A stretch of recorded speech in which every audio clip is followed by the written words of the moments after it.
My fellow Americans. Take the red pill. We're at war with the most dangerous enemy that has ever faced mankind in his long climb from the swamp to the stars. The disastrous rise of misplaced power exists. All we have built, all we have worked for, would be destroyed. There is nothing the political establishment will not do. And this nation will not be fully free until all its citizens are free. Our arms must be mighty, ready for instant action. These criminals cannot be rewarded. So that no potential aggressor may be tempted to risk his own destruction. There is a point beyond which they must not advance. They're coming after you, and I'm just standing in their way. Here I am. You and I have a rendezvous with destiny. The cost of freedom is always high. Those who had the most to lose did the least to prevent its happening. Our movement is about replacing a failed and corrupt political establishment. Well, I think it's time we ask ourselves if we still know the freedoms that were intended for us by the Founding Fathers. This is a crusade! This is a holy war against the deep state! We never wanted to be right, but yet things are all adding up to the firestorm.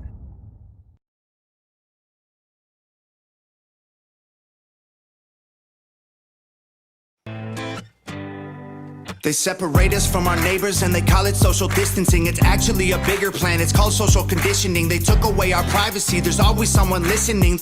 The elections planning riots for the citizens. The government has always lied, it's history repeating. But the problem is the schools dumb you down so you believe them. If you try to speak the truth inside a tweet, then they delete it. Whole administration Satanists who claim they praise in Jesus. Every year there's a new name for enemies that we're facing. It's Al-Qaeda, then ISIS, and now American patriots. Who would have thought those who love the country the most would be hated on by folks who call America home? Both political parties are equally just as evil. They've been working for themselves, don't give a damn about the people.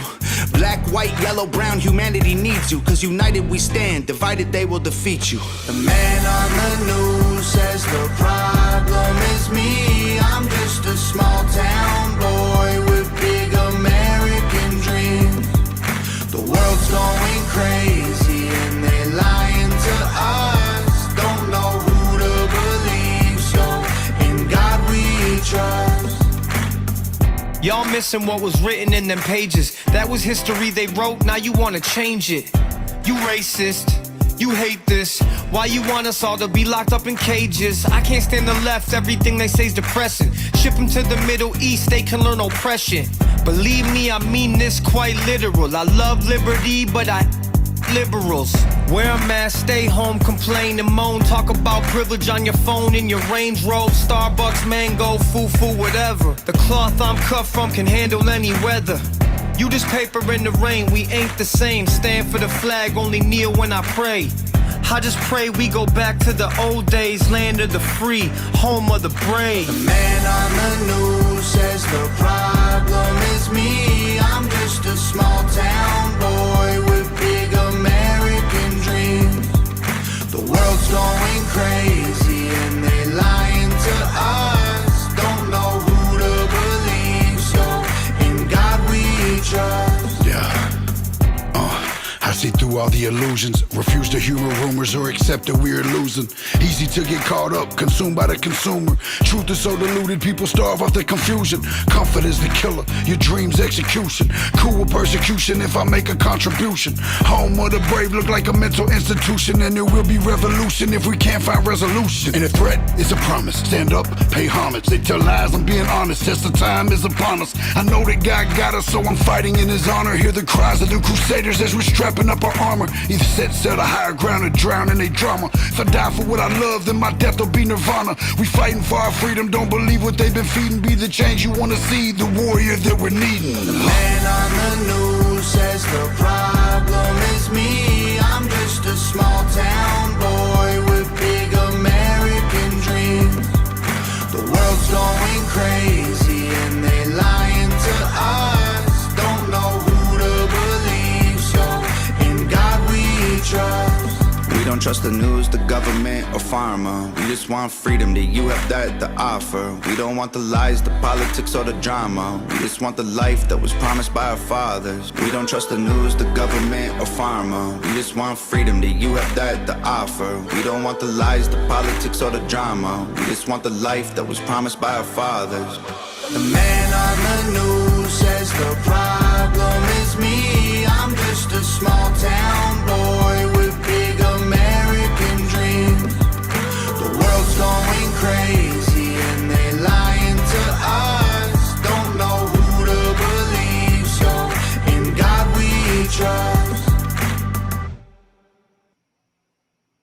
Good morning, good evening, good afternoon.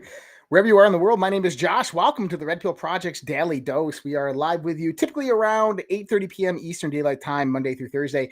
Tonight, just a little bit delayed. We had a weird, just out of nowhere thunderstorm come through our part of Minnesota. 100,000 people lost power. It was pretty crazy. The skies were like deathly red. It was crazy.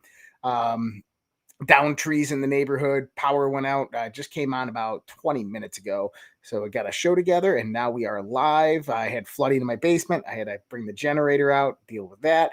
But you know what? Hey, that's life. That's the place that we live in. That's the life that we choose. And that's the beautiful thing about the United States of America is that we get to choose how we live. We get to choose where we live. We get to choose what we do. And unfortunately, there are people out there who don't want you to choose. They don't want you to have that right, that choice, that freedom. They don't want you to have the ability to make decisions for yourself, but instead, they want you to live in centralized 15-minute cities on their grid, on their time, with controlled information, controlled data, with a controlled monetary system. Basically, they want you as slaves. Yeah, that's right, Steph. Fucking commies. And this is the anti-commie show. I typically go with the words of Mother Teresa. I'm not anti-war. I'm pro-peace. But in this sense, I'm pro-republic and fuck commies. You know what? I've been thinking a lot about this, especially with all the rhetoric that's coming out the left and the right. A lot of the things that are happening, just watching California drowned in socialism with the various different laws and executive orders that Newsom's putting through, watching the words come out of Kamala's mouth, watching the DNC and hearing some fat delegate talk about, if you're not at the table, then you're for dinner. That's eat the rich. That's nothing more than spewing more communism rhetoric. We got a problem in this country, people. We have a severe Marxist problem in this country. You know, Senator Joseph McCarthy back in the 1950s tried to warn us. He tried to warn every single one of us for generations to come of what had already happened. And that was that communists had infiltrated business and government. They were already sitting in the highest positions and they were making their moves. And he was spot on right. And many believe that he was killed because of it.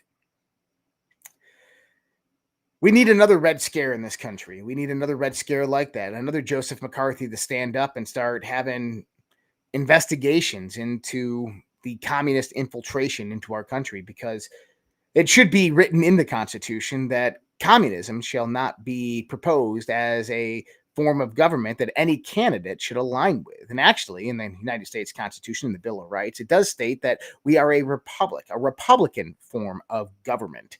And that means that everybody who runs for office and who sits in office should be a Republican, in the sense of the Republican form of government, a train to the guardrails of the Republic here.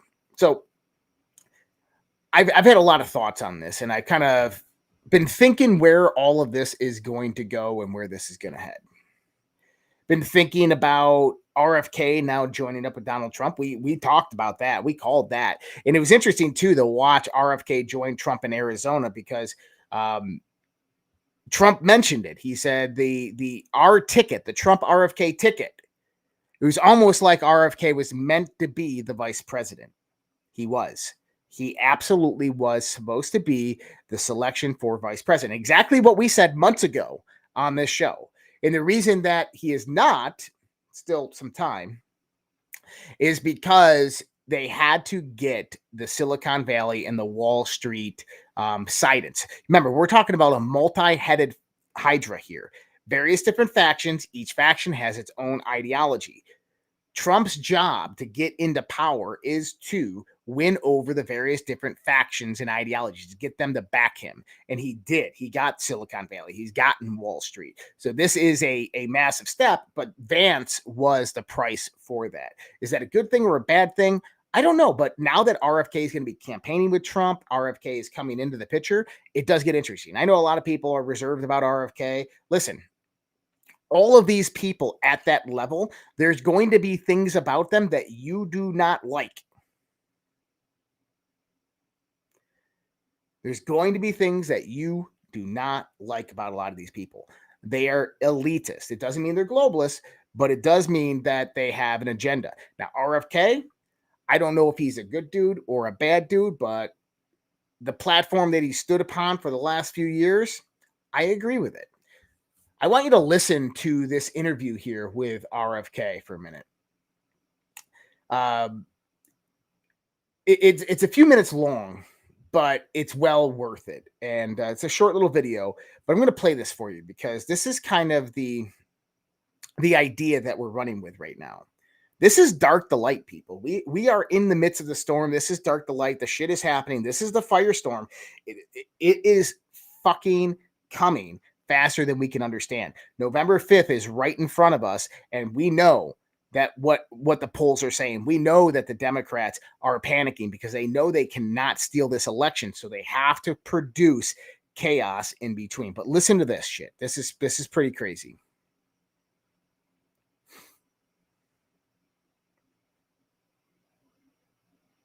There we go.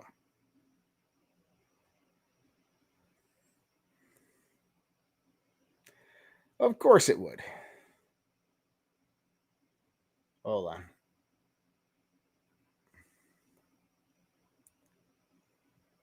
It doesn't like me today.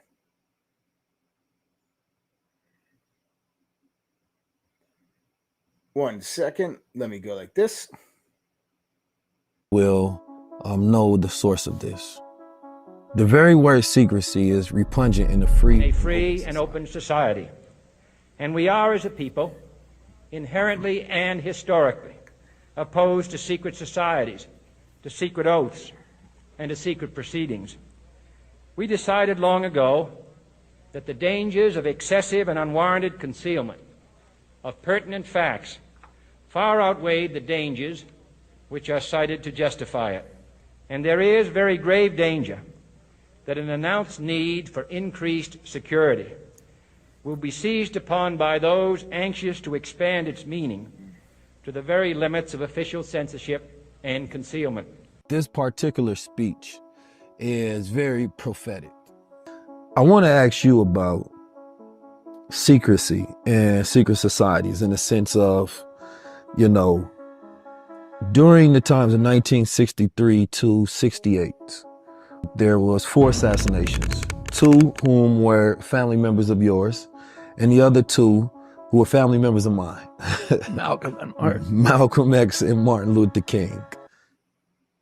Now, as we talk about, you know, the forces that your uncle laid out, who do you think that he was speaking to? Because during the 60s, right, was one of the most powerful and pivotal times as far as leaders working to influence the future of America, right? And it seemed to be, you know, these forces behind the scenes that some people call shadow government, some people call managerial class, right? There's all of these different names for it. But people think about who has the most power. Often people think that it is the president of the United States. So why would he have such a veiled speech in a manner, right, about secrecy and secret orders and secret oaths and secret proceedings, right? What was he alluding to? Just so that people know, that speech was my uncle, John F. Kennedy. Yes, sir. Yeah. Oh, and, you know, I think he was warning us against the world that we now live in, which is one of his primary interests was keeping the country out of war. And he discovered very quickly into his administration that he was surrounded by an intelligence apparatus, military brass, who considered war with the Soviet Union not only to be inevitable, but also to be desirable and as quickly as possible, because at that point we had a larger arsenal than the Soviet Union. He refused to go to Cuba in 61, and then again in 63 during the Cuban Missile Crisis. And then he refused in 62 the opportunity to go to war during the Checkpoint Charlie crisis in Germany. He kept us out of Vietnam. He never sent a combat troop to Vietnam. And a month before he died, to the day, he signed National Security Order 263, ordering all the troops home from Vietnam. 30 days later, he was murdered. And I think it was, he was referring to a group of people who were really robbing us of democracy. Democracy is about transparency because we own the government. The government has no business lying to us. And now it lies, not only lies, but hides things every day. You see it. I mean, we saw congressional hearings this week in which David Morenz, who was the deputy to Anthony Fauci, had emails in which he was bragging that he had been coached by the Freedom of Information staff, by the chief Freedom of Information officer at NIH, how to hide his emails, how to destroy them in ways in which he couldn't be caught. So that the transparency officer at that agency, the person who's in charge of making sure there's no secrets, was actually coaching high-level staffers how to keep secrets. And, of course, if government is allowed to keep secrets, they're not working for us anymore. They're working for somebody else. They're either working in their own interests or they're working for some larger interest. And, I think that is the danger, that our democracy can be subverted. Teddy Roosevelt warned in 1903. He said, American democracy will never be destroyed by a foreign enemy. We're too powerful. We've got the oceans between us and any potential enemies, where we have a very, very strong military, a huge economy. We simply cannot be conquered. But our democratic institutions and all the values of our country will be subverted by what he called malefactors of great wealth, who will steal them from within.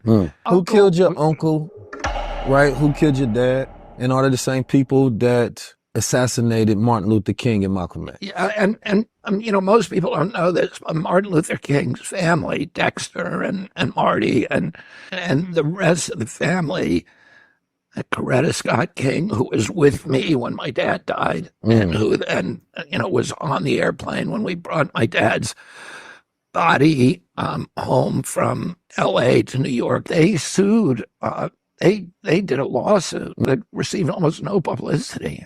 Meaning that they sued the government for the assassination of Martin Luther King. Yeah. And won. They won that suit, a civil suit. The evidence that we have now is so voluminous, including confessions of probably 30 people who were involved in his assassination. A lot of them deathbed confessions, but that clearly shows that there was CIA involvement. Lee Harvey Oswald, the New York Times now admits this, was a CIA asset since, I think, 1957 or 58. And the CIA is still involved in covering up the final documents that are legally, the government legally is required. Congress passed a law saying that by 2018, all documents related to my uncle's assassination had to be released, and the CIA will not allow that to happen. President Trump ran in 2016 and said he was going to release them all. He got into office and he changed his mind. President Biden made the same promise. He got into office and changed his mind. Why did they change their mind? What are they hiding? If you were elected to be president, would you then release the files of Martin Luther King, Malcolm X, Robert F. Kennedy, and John F. Kennedy?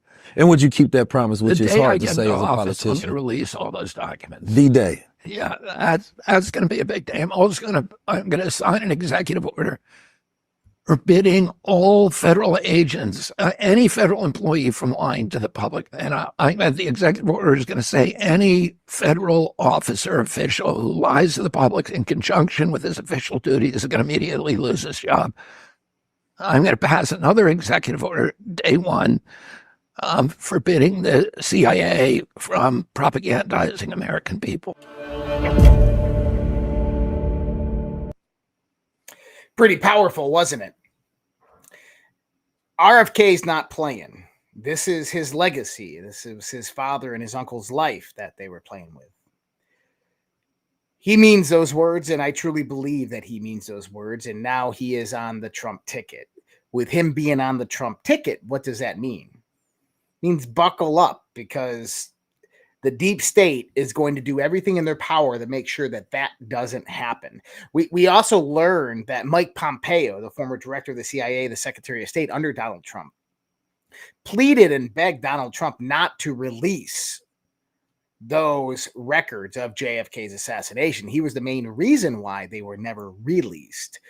We got to assume that there was something else there, probably some blind threats as well towards Donald Trump. RFK said 1 day ago, "This is only the beginning. Wait till you see the next additions to President Trump's unity government." Well, I think we all know that General Michael Flynn will most likely be joining in there. RFK, I would like to see, I don't know, where would you guys like to see RFK Jr. in Trump's administration? I mean, VP, I think, would be the perfect position for him, but we got JD Vance there. No Republicans like JD Vance. But anyways, I think that he is going to come in as probably Attorney General. That's just my thought. Head of the CIA would be absolutely epic, but Attorney General, I think. Mike Flynn, I think Mike Flynn will come in as the Director of National Intelligence again, DNI. And it's going to be interesting to see the placement of who we get for the various different secretaries. Pompeo is not on the ticket. From what I've heard, there was rumors at the RNC that he was being positioned for the Secretary of State. There is this weird relationship with Israel and the Trump administration. I hope that Israel is really being saved for last, because that is one threat that needs to be put under control. RFK Jr. came out and said, "I am collaborating with Trump on policy and selecting government leaders."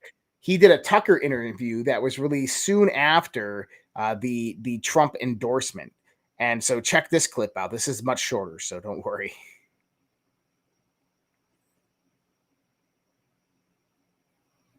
Corrupts the whole enterprise.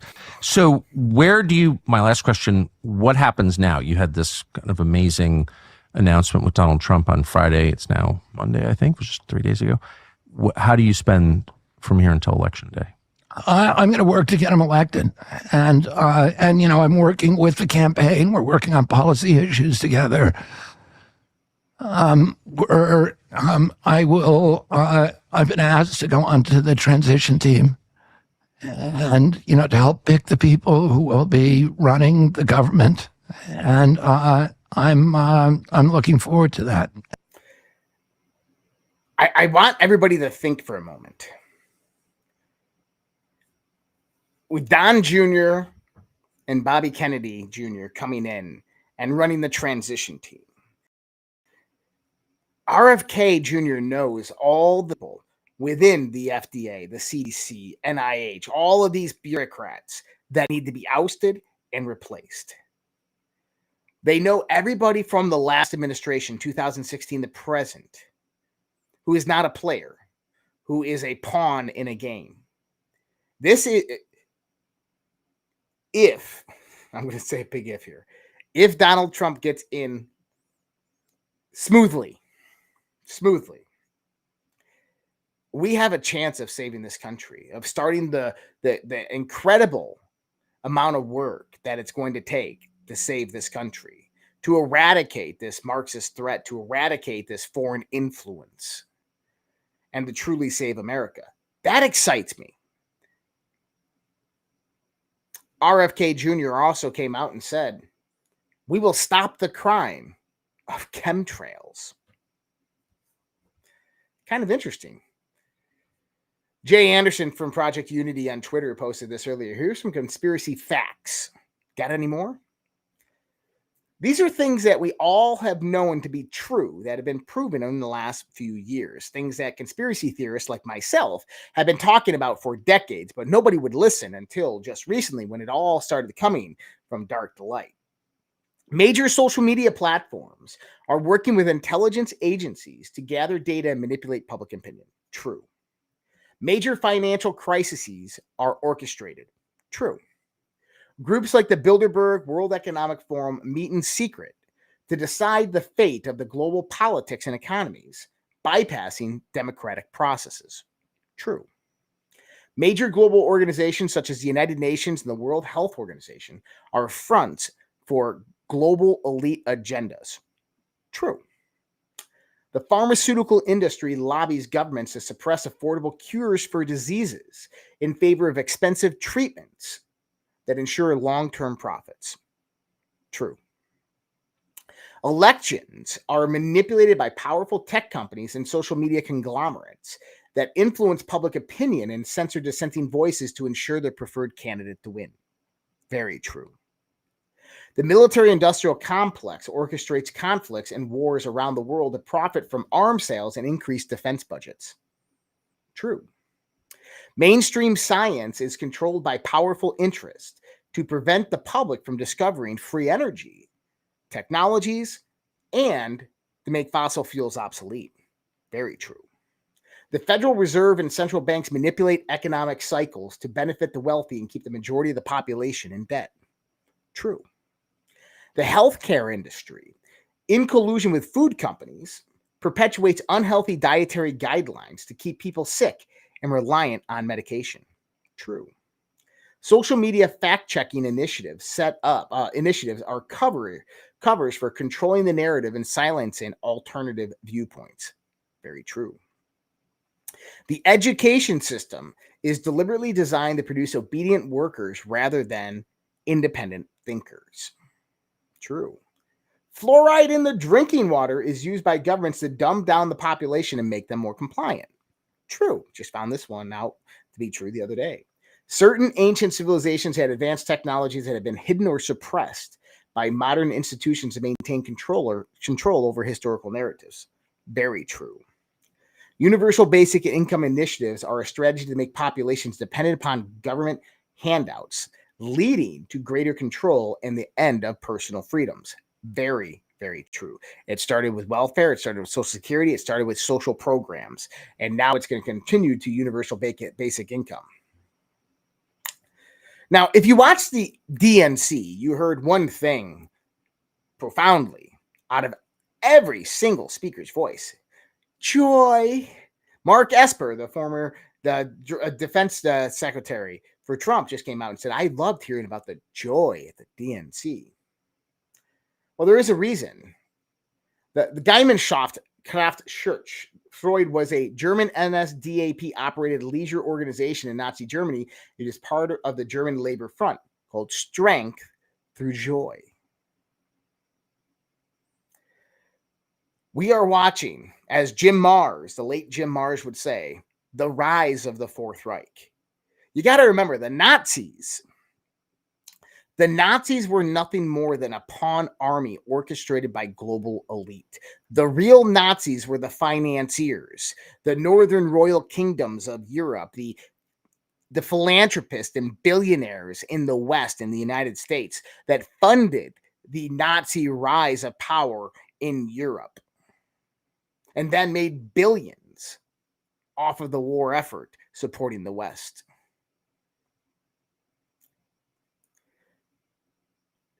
We didn't destroy the Third Reich. Ending World War II gave birth to the Fourth Reich.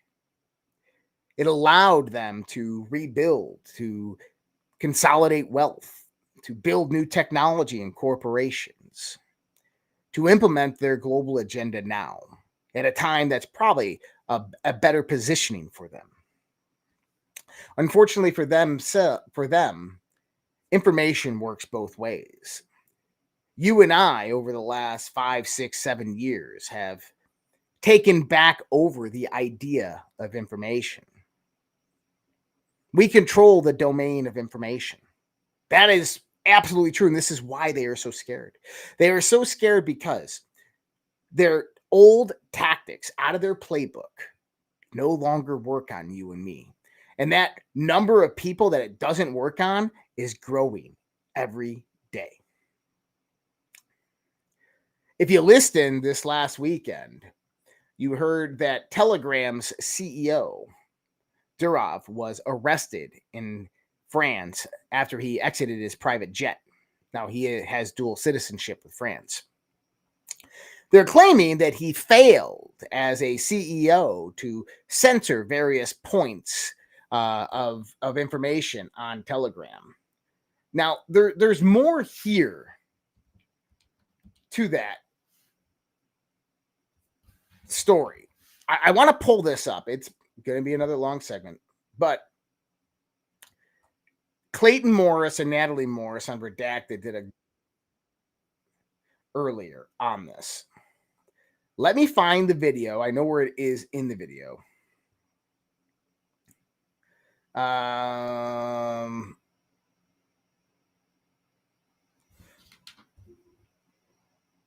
Where's the full show?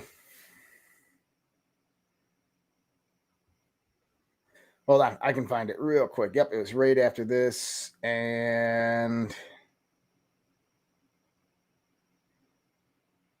I want to play this segment because it's critically important to understand what really was going on with this. There it is. Okay, I'm going to pull this segment up. I want you to watch this segment.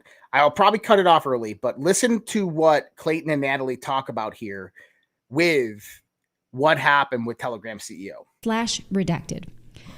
Well, was the founder of Telegram, Pavel Durov, arrested in France at the behest of the U.S. government, who perhaps was working on behalf of Israel? This is a relevant question, and here is why. Durov was arrested in France this weekend because they say Telegram has insufficient moderation and is widely used by criminals. They say that because Telegram's operational policies, meaning it does not censor and does not cooperate with law enforcement, means that it indirectly supports illicit activities. But Telegram is the one social network that has not played ball in censoring leaked emails and leaked documents from Israel. WikiLeaks and the Israeli paper Haaretz are reporting that due to a massive hack of the Israeli government, Israel is trying to censor the whole internet. Here is the story from WikiLeaks saying because of this, Israel hackers stealing troves of sensitive Israeli data,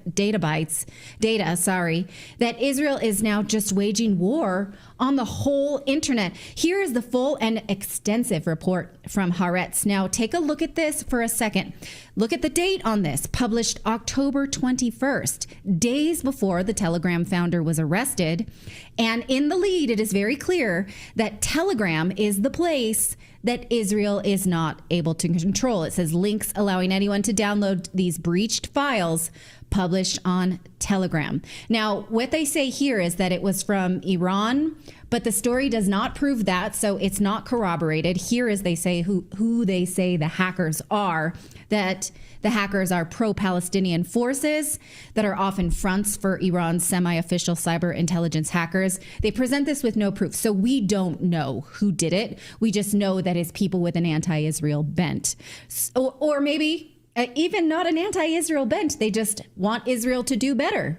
That's possible too. A lot of Israelis are anti-Israeli government, so let's keep that in mind. Now, later in the piece, we see just how much Telegram is resisting censorship from Israel. It says sources explain that Google or if it is shown to be directly linked to Hamas. Amazon will remove a website for hosting terrorist materials. On Telegram, content cannot be taken down with such arguments. Only clearly stolen goods will be taken down, making content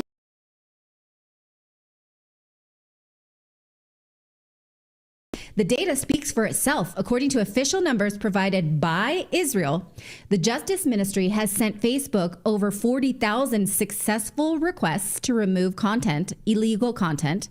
They are not pro or anti-Israel posts, but rather content that is illegal by Western standards. Even TikTok has taken down 20,000 posts. Telegram, however, just 13,000. You missed a word. Even TikTok has taken down over 20,000 posts that were flagged by Israel. By Israel. Yeah. So these are the social networks that are playing ball, doing what Israel wants. Telegram is not. Is this a coincidence? How does that feel to you? So Haaretz exposes just how much the Israeli government can't control Telegram. And then a few days later, the founder is arrested in France. And again, they say because of the insufficient moderation that is widely used by criminals. But WhatsApp is also widely used by criminals. So is Facebook, Twitter, although they say that they are after those things and trying to clean it up. But why haven't those platforms had arrests of their CEOs when they fly into the European Union, specifically France? Here's what Elon Musk says about it. When this post asked, why didn't Mark Zuckerberg get arrested for having child predators on his platforms. Elon Musk says because he's already caved into censorship pressure. Instagram has massive child exploitation problems, but no arrests because he censors free speech and gives government backers access to user data. In other words, Zuckerberg plays ball. Durov was not. Here's what concerns. Now, Durov, if you remember, he just did an interview with Tucker Carlson. This is where it gets interesting. Because days after this interview, he's arrested. Telegram, absolutely yes. Durov explained this to Tucker Carlson just a few weeks ago. Watch this. We get too much attention from the FBI, the security agencies, wherever we came to the US. So to give you an example, last time I was in the US, I brought an engineer that is working for Telegram, and there was an attempt to secretly hire my engineer behind my back by cybersecurity officers or agents, wherever they are called. The US government should hire your engineer? That's my understanding. That's what he told me. To write code for them or to break into Telegram? They were curious to learn which open source libraries are integrated to the Telegram's app, on the client side, and they were trying to persuade him to use certain open source tools that he would then integrate into the Telegram's code that, in my understanding, would serve as backdoors. Would allow the U.S. government to spy on people who use Telegram. There you have it. And they denied them and said no. And all of a sudden he's arrested in France, and French President Macron came out and said, we'll let the judges handle this. This is, everything that we do here is legal and legitimate. But it's interesting because, Snowden came out and said, first they came for Telegram and nobody said anything. Then they came for X and nobody says anything, right? Retired Lieutenant Colonel Vindman, this motherfucker, he issued a warning to Elon Musk. And I want you to kind of listen to a little bit of this because we are getting to that World War III part, guys, where they're going to start taking down these bigwigs. Remember I told you when they start going out there with the Gestapo, they are going to take out the people that are the heads. They are going to start arresting Donald Trump, arresting CEOs of these companies. They're going to start going after the big influencers. This is how they operate. Listen to this. Democratic strategist Naomi Kant joins me now. No, Mickey, thanks for joining us tonight. So pretty much the entirety of social media, Facebook, TikTok, really the entirety of tech, Apple, Google, most of the media outside of Fox News, and all of the government bureaucracies adhere to one point of view, basically echo the views of the left. Why so afraid of one conversation between Elon Musk and Donald Trump? I think that could be fact-checked till the end of the day, and I can't wait for the fact-checkers to come up with their response to that statement. Google itself fired their own bias investigator when that woman, a black woman, came forward and said that their algorithm was biased against women and people of color. And it's the same thing with Twitter. Twitter is not entitled to free speech. It's a private corporation, and it's whatever Elon Musk decides. The algorithm is not democratic. There are bots there. There are troll farms. The troll farms and the bots should not have the same rights as a citizen of the United States. These troll farms and bots boost people. Elon Musk decides to ban white dudes for Kamala Harris, but then he puts Alex Jones, who has been prosecuted in a court of law for disinformation, he lets him go back online and then boosts him. This is not a marketplace of ideas. This is not a democratic platform. If so, and if your ideas are better, then So even being a private corporation in the United States of America that is established as a free speech platform, they have to adhere by the laws of the countries that they are in. So Naomi or Mickey, whatever the fuck your name is, your Democratic strategist, you're full of shit. You don't know what you're talking about in the sense of Elon Musk here. But it's quite interesting because Vindman, if you remember this guy from the Trump impeachment trial, he took the X to suggest Elon could face similar consequences. And you just heard, I'm going to call her Naomi right there talking about it. We need to go after Elon Musk. Vindman said there's a growing intolerance for platforming disinfo and malign influence and a growing appetite for accountability. Musk should be nervous. The statement has sparked pushback, with many tech leaders and free speech advocates criticizing Dudarov's arrest and a threat to online freedom. Not only is it tech entrepreneurs and tech CEOs, Russia, I don't know what just happened there. Russia, United Arab Emirates have all contacted and reached out to France asking for what the hell's going on. You need to release this guy. So what we are seeing is the machine, the establishment, starting the fight back. They are going to target Elon Musk. They are going to target RFK Jr. They're going to target Donald Trump. They're going to target these big tech CEOs that have these big platforms. Truth Social. They're going to start targeting all of these people. Then they're going to start targeting the influencers who use it. I shit you not. Why? Because they know what happens next. They know how they're going to play what happens next.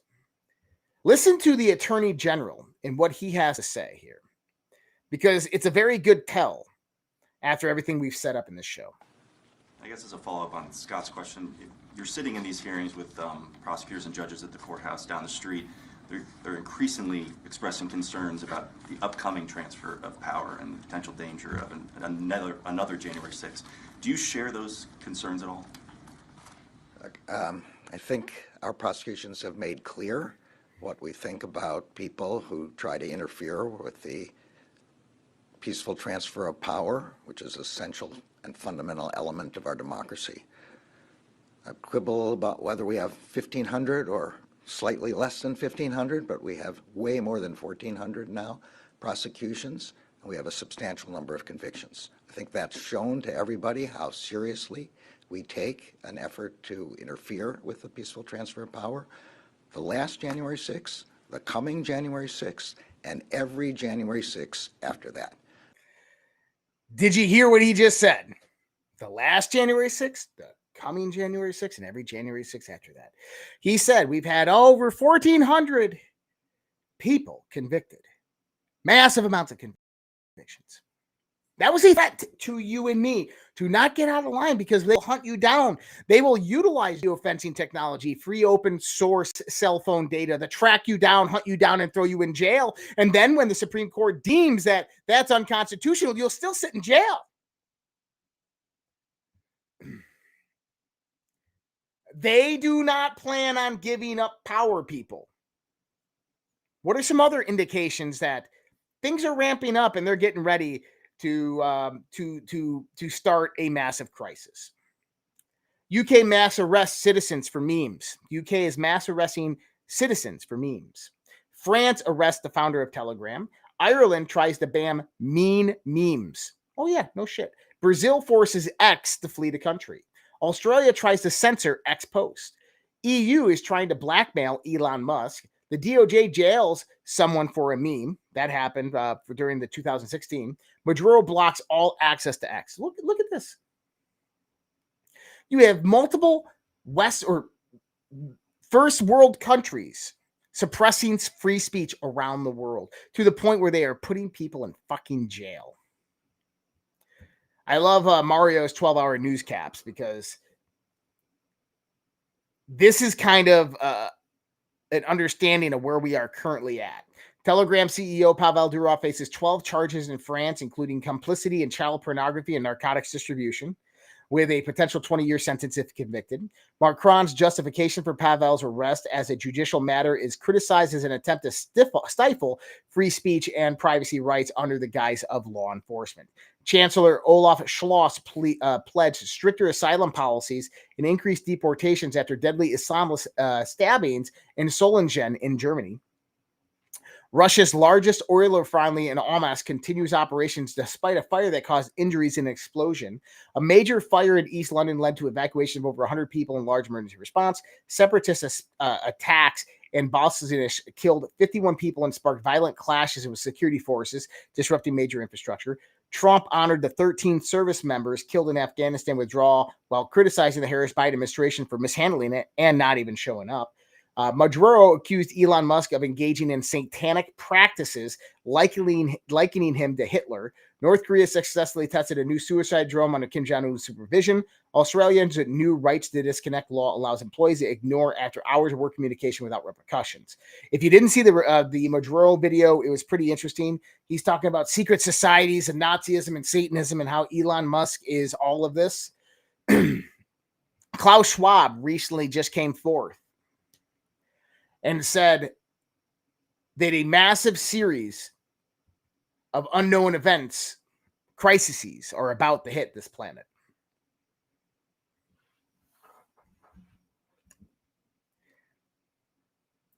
They can't win in November. They are lying and cheating on the polls. You go and look at all the numbers that are coming out on these official polls. What you will see is they'll either mark them as Republican or Democrat, independent, moderate, so forth. Or they'll do very conservative, somewhat conservative, and then moderate, right? If you look at it, every Republican aspect of it, conservative aspect, is less than 33%. Well, the Democrats are anywhere between 38 to 43%, which these polls show Kamala leading by 7-4, 22% in some polls. This is absolutely ludicrous. A woman who polls 1% in the fucking primaries and drops out before Iowa has a 24% approval rating as vice president, who's lying through her teeth and, oh, we're going to fix high food prices. We're going to give people better access to housing. You're already in power and none of that happened. It got worse. America is not falling for this bullshit. It reminds me of what Ray Dalio said when he was talking about his book, The New World Order. And he said that in the 2024 election, you're going to have a civil war because if the Republicans win, the Democrats won't accept it. And the Democrats win, the Republicans won't accept it. It's going to go to civil war. Well, what is going to be that one event that triggers everything globally? Visibly shaking. Joe Biden needed help getting into an SUV upon arrival to the Santa Barbara airport on the Central California coast last Tuesday morning upon arrival from the overnight flight after giving his valedictory speech at the Democratic National Convention in Chicago. He's visibly shaking. He's not doing too well. I'm still putting it out there. Joe Biden will pass away in office probably before October, at least before November. They need a nation in mourning. They need the mourning and the sympathy placed on towards the Democrats. I'm telling you, this is going to be the one crisis that kicks it off. And it puts Kamala in the hot seat. But people aren't putting up with this shit. People are pulling out. A Democrat activist who volunteered to the DNC blasts the Democratic Party. This was an aid for Obama. I didn't open this video expecting to watch the whole damn thing, but I did. Because this woman, listen to her. Okay, I'm going to get real in this, and it's probably going to piss some people off. But I'm okay with that. Because if I'm not being honest, then what else am I doing? I just got back from the DNC where I signed up to volunteer. And when I initially had signed up to volunteer, Joe Biden was still the nominee. It wasn't yet Kamala Harris. I've worked in progressive politics for a long time. I have worked for many different Democratic candidates, Senate candidates, House candidates, even some Democratic organizations. And as the years have gone by, I found myself getting more and more disillusioned with the Democratic Party, although until now I've never said that out loud or anywhere public. And I just want to say that by saying this, I'm not necessarily saying that the other party is better. I'm just giving you my experience with working with the Democrats. Throughout my career, I've mostly done campaign fundraising, so I've seen it the way that it works behind the scenes. And I know that candidates spend 8, 9, 10 hours a day just calling donors and begging rich people for money.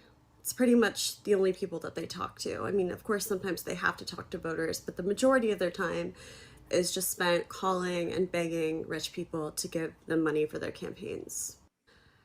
And what this inevitably means is that we don't actually live in a democracy. It's just rich people calling the shots and having the access to talk to the politicians. They're the ones that basically get their ear all day. They're the ones that can help shape and prioritize what the politician actually focuses on. Even the politicians that detest this, that want to get big money out of politics, still have to play this game. They still have to make these calls. They still do the same amount of just calling rich people and begging them for money. And what unfortunately happens once they get into office, if they get into office, is that they soon realize that the money machine is so great and the seduction of power is so immense that they no longer adhere to these values. When I first got into politics, I thought that Democrats were the party of the people. And at the DNC this week, I felt like I was in a building with the most elite and out-of-touch people in the entire world. It very much felt like, let's just have a huge party and forget all of our problems because the vibes are brat. When I was there, I didn't feel any connection to real America or the place that I come from, which is the Midwest, Kansas City, Kansas, and Missouri. I didn't feel any connection to the people that I know right now who are struggling to buy their groceries or to pay their rent. The people who want to know what both candidates are going to do to materially affect change in their lives. And when I was there listening to the speeches, I felt myself feeling mad because I didn't hear anything about the economy. Definitely not in Kamala's speech, and not very much in the others as well. Instead, I heard generic platitudes, things like joy and respect and integrity, and what does that even mean? Let's make the military the most lethal in the world? I thought I was part of the anti-war party. I thought I was part of the party that fought for the underdog, that championed working people. When and how did we just become the party of academia and affluence? Because that's what we are right now.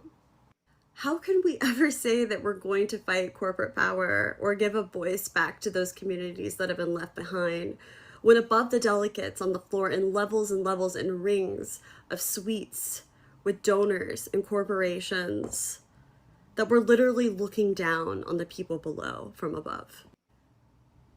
That's what Chris Cuomo said, and he's absolutely right.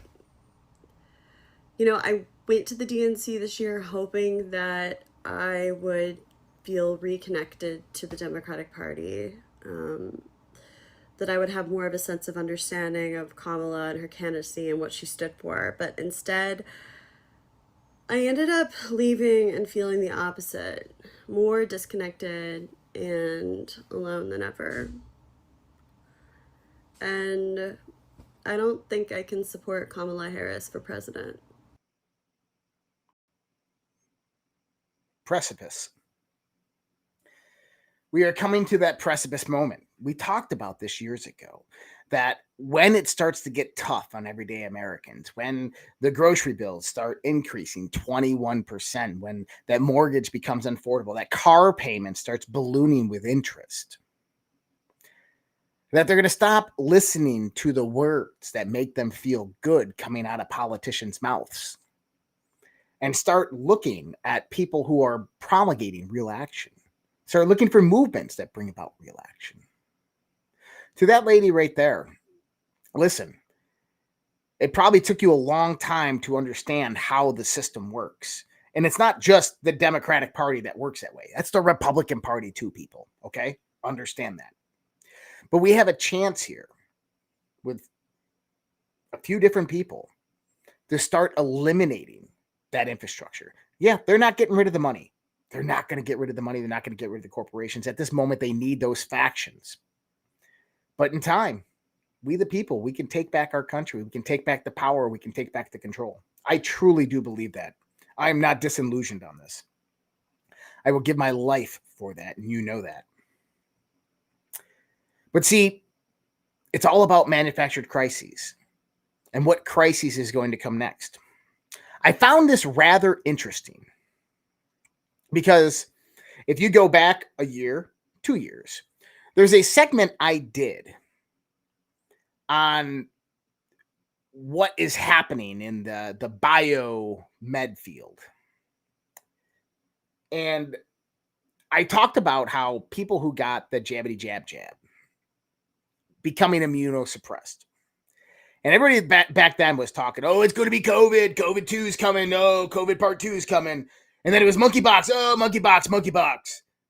And then even this summer, we have monkeypox, CDC and WHO and Tedros. Tedros, by the way, just withdrew his global emergency for monkeypox. Instead, I said, watch the mosquitoes. A company that Bill Gates started supporting back in 2014 by the name of Oxitec started genetically modifying mosquitoes. The way they did that is they shortened the telomeres on the male mosquitoes to shorten their half-lives. But there was a lot of different things that they wanted to do with these mosquitoes. A few of the different things they wanted to do with these mosquitoes is they wanted to be able to inject the mosquito with a vaccine and allow the mosquito to bite you and transfer that vaccine to you. That's not conspiracy theory. That's literally what the Bill and Melinda Gates Foundation said in a lot of their different papers.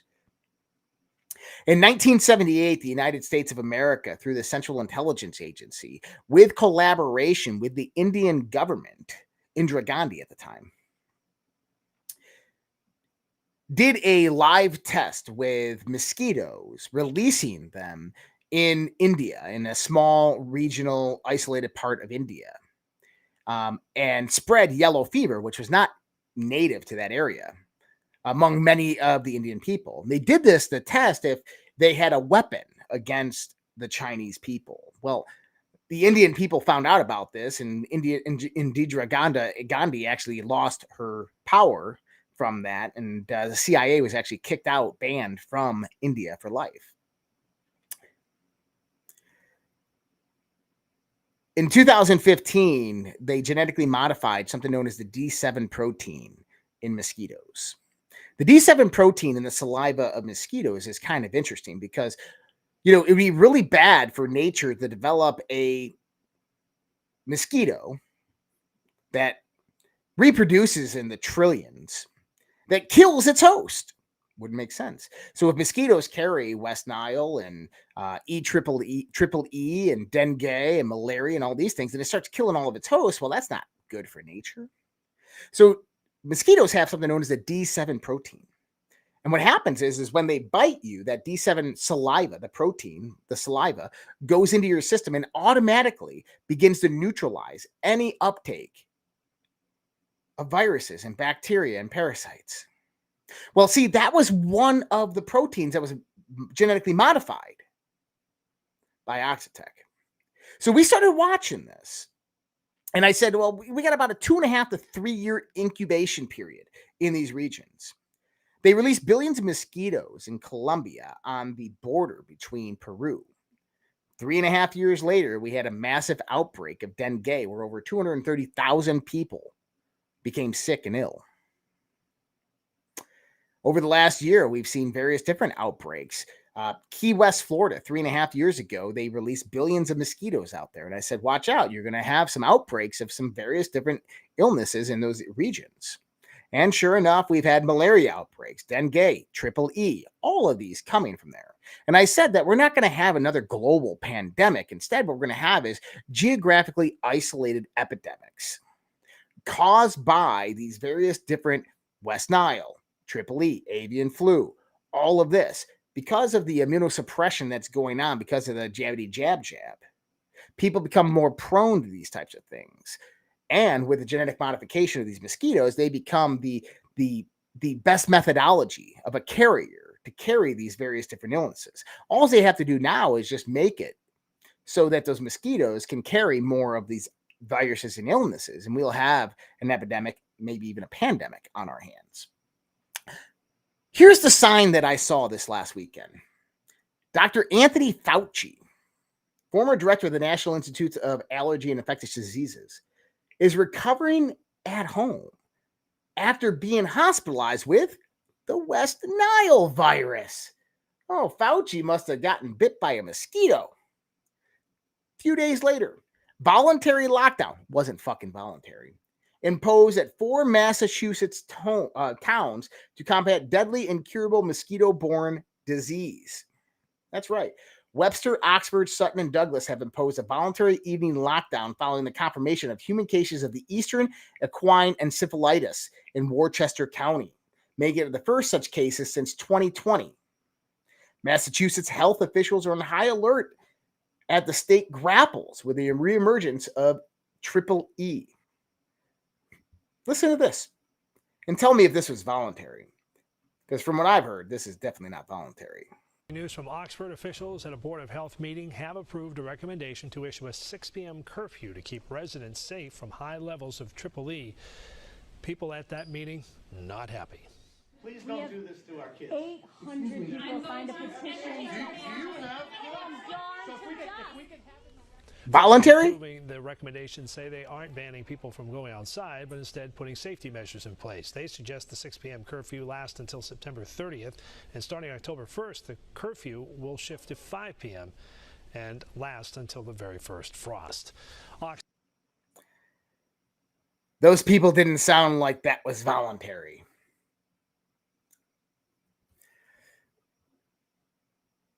It's coming, people. We know that there is going to be some type of black swan event. The economic aspect of it, all they need is some type of catalyst event, whether it's the outbreak of World War III, Israel, Iran, China, Taiwan, Russia, Ukraine, or it's an outbreak of a small epidemic in various different regional areas that produces lockdowns, quarantine zones. More and more people are coming to the understanding that this is what is happening, that the Marxists are finally positioning themselves to take over power and control fully. The Dark Horse podcast is one of those shows out there that has tried to warn people for a very long time about this. And they're not just any podcast. They house PhDs, people in academia who have been blacklisted by the woke society that we live in. One of those is Brett Weinstein. Lifelong Democrat Brett Weinstein, as long as his brother Eric Weinstein, who's a lifelong Democrat, are now considering voting for Donald Trump after RFK Jr.'s endorsement, calls Democrats an existential threat to the Republic. We're seeing the precipice being formed. Why? California is considering $150,000 home loans for illegal immigrants. California is close to approving the measure that would make illegal immigrants eligible for up to $150,000 of in-state supported home loans for down payments. The California Dream for All program would provide 20% down payment assistance with no savings required from recipients. Gavin Newsom, spokesperson, said he would evaluate the bill on its merits if it reaches his desk.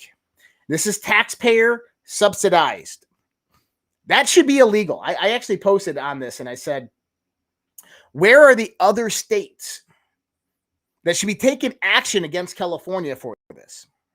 We have seen the rampant destabilization and violence that has come about from the inflow of illegal immigration into our country. This affects all states in our country as a whole. This is a national security threat. Why aren't other states filing legal action against the state of California for this, which they should? Because that threatens all of the states and our national sovereignty.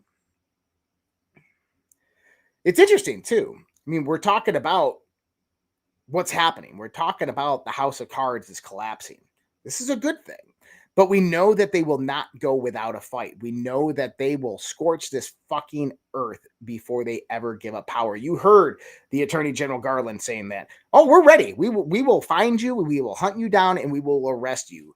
Guerrillas in the night. The Gestapo will come for you. And they already have a plan in place. People, I want you to understand. They already have a plan in place if we decide to rise up, take arms, and try to stop this shit, this Marxist revolution that's happening. They already have a plan.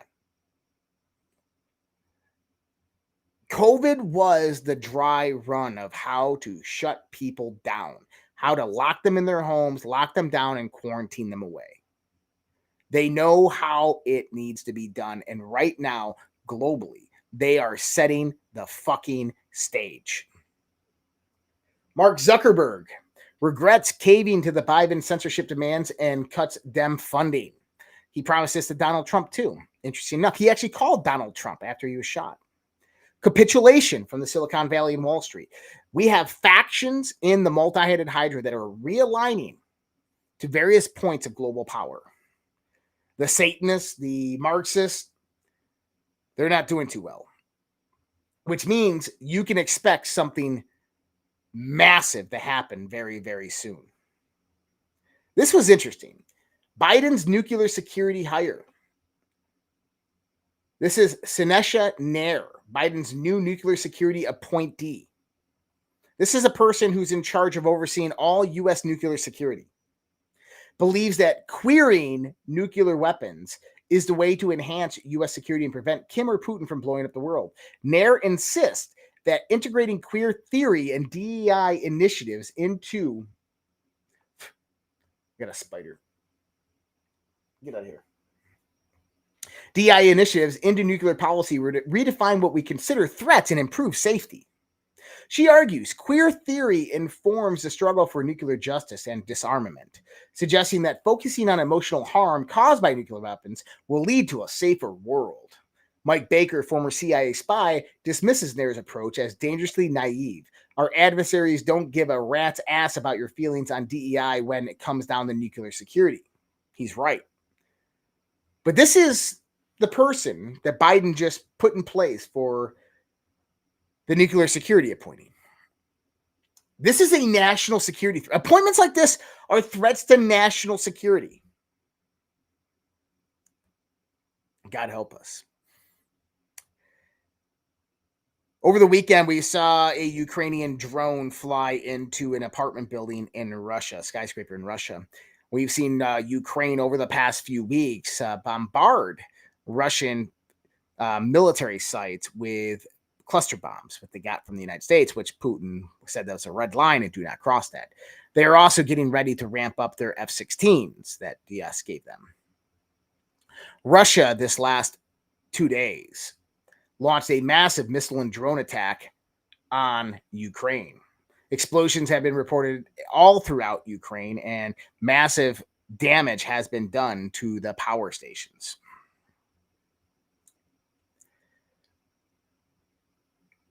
What does that mean?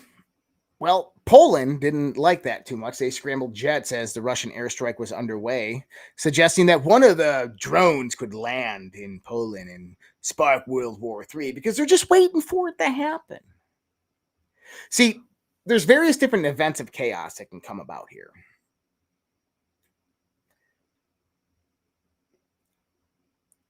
NATO is waiting for Russia to make a mistake. Russia's not going to make a mistake in that matter, which means that NATO is most likely going to get involved at some point, probably before the election, probably before or mid-level after the election. I could see World War III breaking out in December after Trump wins the election, and then them not doing a transference of power because, oh, Trump's a felon or Trump's this, doing the whole January 6th information again, right? I said that they're going to try to steal the election from Donald Trump on January 6th by stealing the House of Representatives on November 5th. But in between that time frame, from now to January 20th, we are in DEFCON 1, people. We are in that threat zone to where anything can fucking happen. Now, I know people out there, I saw the comment, Trump is CIC. Cindy, unfortunately, I highly disagree with you. And the reason I disagree with you is because look at our military. Look at the state of the world militarily. I've got videos out there that proves that theory completely wrong. I didn't freeze up. Proves that theory completely wrong, but I'm not going to get into that right now. I respect your opinion. Being someone who spent 10 years in the military, someone who understands how these things work, look what's happening right now. I wish that was the case. But unfortunately, we are in this very, very critical point and juncture in our country. And it's getting to the point where me, you, and everybody else, we have to stand up. We have to rise up. We have to raise our voices. We have to speak the truth. We have to get this information out there. We have to make that transition from dark to light, and we have to take back our country. So the possible scenarios that can come out is regionally isolated epidemics, global pandemic. Those two are absolutely. Joe Biden could possibly pass away in office before the election. I think that that's a great possibility. The outbreak of World War III, a terrorist attack in the United States of America, depending on what happens between Israel and Iran and what's going on there. We could potentially see a terrorist attack in the United States of America that gets blamed on Iran, allowing Israel to go full fucking retard in Iran. I think that China-Taiwan is another critical juncture that we need to look at, because China has the idea that if Donald Trump comes back in, they're economically ruined. So they would want to seize Taiwan before that ever happened. So there's multiple points where this could happen. And all of those affect the economy. So we have to remember that all of those affect the economy, and that it's not going to be the economic problem and then these things. It's going to be these things and then the economy. It's going to be a terrorist attack, then the economy collapses. It's going to be a global war, then the economy collapses. It's going to be something of that nature.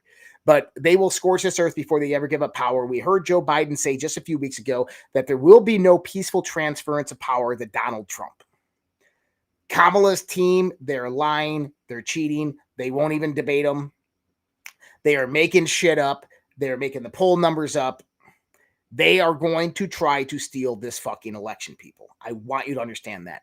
They are going to try to steal this election. And if they don't steal it and Donald Trump wins overwhelmingly, which I hope is the case, they will steal the House of Representatives. And if they can't get the House of Representatives, they will not steal, they will not transfer power on January 20th. January 6th, they will do everything in their power. They'll pull out all the dirt they have on every Republican and Democrat, and they will say you are not allowing those electoral votes to get counted. This is what's going on, people. If we can make it to January 20th and Donald Trump gets inaugurated, holy fuck, it's going to be a great day. But there's a lot of space between now and there. There's a lot of things that can happen. I'm going to be back with you tomorrow at normal time, guys. Much love, respect. God bless. Take care. If you want to visit us, redpills.tv, redpills.tv.